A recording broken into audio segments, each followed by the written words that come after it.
Hi everyone, this is just a quick video showing you how you can set up a VAST.ai server for doing your GPU development. So the first thing you'll want to do is go to VAST.ai and then click on the console here. And then you can log in a variety of ways. I used my school Google login, so you'll see it logged me in automatically.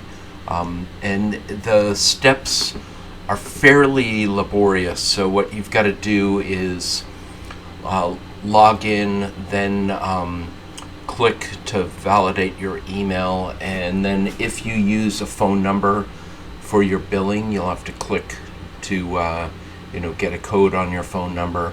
And then you'll also need to add a credit card here to use as your primary billing card, okay? And then you'll add credit here.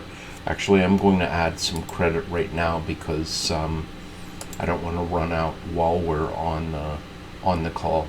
Okay, so again, you can use the credit card that I provided you. I just added that $5 worth of credit. And then we'll go back to the search area, and you'll notice that I've already entered a template. You can change the templates, but essentially I want an NVIDIA CUDA template. So I want an NVIDIA GPU that has CUDA already installed on it. And this list here is the filtered list, and you'll see all of the different GPUs available to us, and you'll see the pricing as well. And what's important when you get these GPUs is, first, for the early assignment, the N body, you're not going to need an H200 for your first run. You'll see those are about $4 an hour. An RTX 570 or 590 at 13 cents an hour or 47 cents an hour are definitely going to be able to do the work for you. The next important thing that you want to look at is the location of these servers. So I'll select this Texas one. New Jersey might be closer, but the Texas one is a little bit cheaper. So you can choose how you want to select them. So I'm going to go ahead and click on the rent. I look at both the cost and I also look at the reliability here.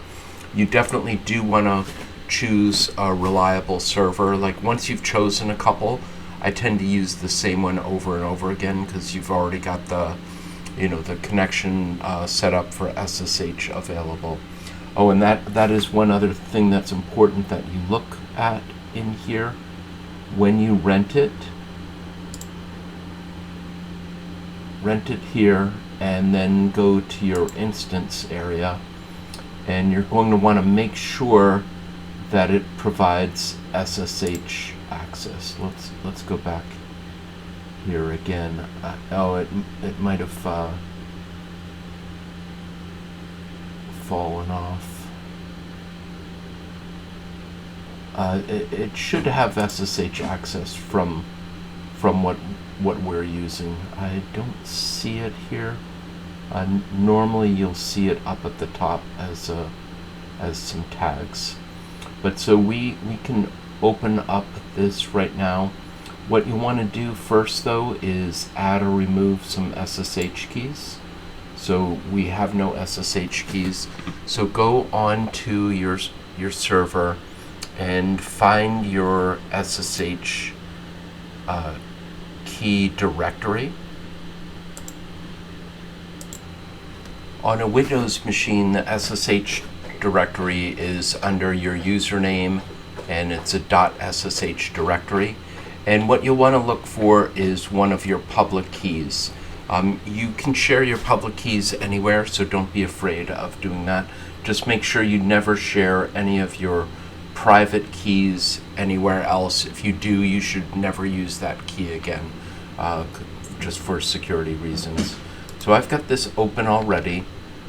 So this is what my public key looks like, and I'm just going to Control A, Control C, so I've copied the whole file. I'm using the one that I also use to connect to the Sattler server. So you see it's got my Sattler CS one.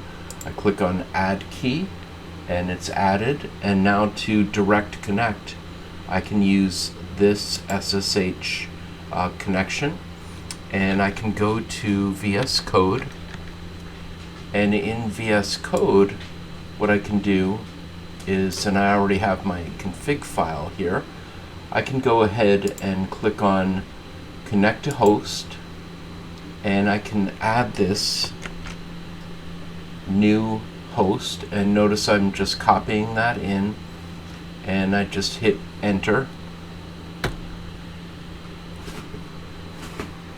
and I'll select Linux, and it didn't work 100% correctly, so let's close the remote. And when you connect to a host, you can say connect to host, and then in here configure the SSH hosts. And so let's go into our SSH config here, and let me try and figure out which one I just tried to add.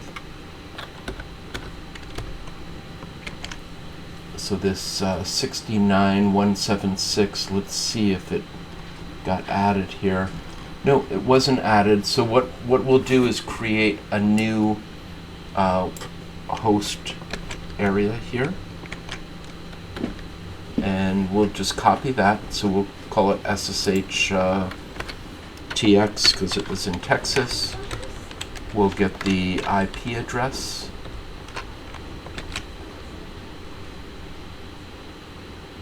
and we'll put that in the host name. We'll get the port 2953. Root is the username. The identity file is the same. And so that's all we need to do to set that up. So let's save our file. We don't need these things here. We'll save our file, and now we'll open up connect to host, and we'll connect that this one here, SSH VAST Texas, and it's a Linux server. It'll ask this if you want to continue, and we do. It's just double checking that you know what that server is. We'll open the folder, and it's normally a work folder, so let's see if we can find it. Workspace. So go ahead and select that workspace folder, and there it is. And yes, go ahead and say you trust the author, so that this will update some of the VS Code work in there. And then I want to see my terminal, so I'll go to terminal here, and there it is. Okay, so we're in our workspace. We can take a look. There's nothing there right now, so let's go ahead and bring over. Here's part of the file. So that main CPP is the start of assignment 2, and I'm actually going to work on finishing up the assignment 2 handouts right on this VAST server right now. Okay, so those are all the steps for doing it, and notice all I did was drag and drop that file into here. And now if I do an ls, if I do an ls in here now, you can see my main.cpp file is around, and my NVC compiler is available, so it's got the 12.8 CUDA compiler already available. Okay, so I think that's all you need to get started with assignment 2 along with the handouts.